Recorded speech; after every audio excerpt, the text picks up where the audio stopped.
जयराम जी री पैंथर बुजुर्ग पे कीधो हमलो और हमला में बुजुर्ग गंभीर घायल।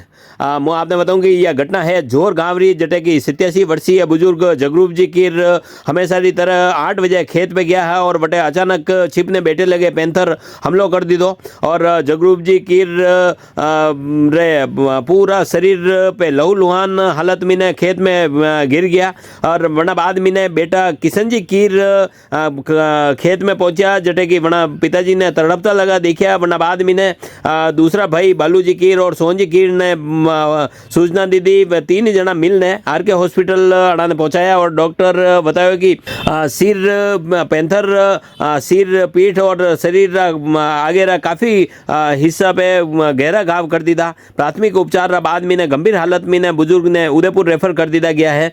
घटना रा बाद में पूरा गांव में दहशत रो माहौल है। ग्रामीण बता रहा है कि पिछला काफ़ी समय हूँ अटे जो है पैंथर की आवाजाही काफ़ी बढ़ गई है। वन विभाग ने कतरी बार अटे सूचना दी थी लेकिन अभी तक कोई ठोस कदम अटे नहीं उठाया गयो है।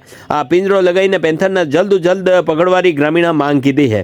ग्रामीणों रो कहना है कि समय रहता है अटे सुरक्षा व्यवस्था नहीं की तो कड़ी भी दांडा कोई बड़ो हादसो भी अटे वही सके। फिलहाल गांव में भय और आक्रोश रो माहौल बन्यो तको है।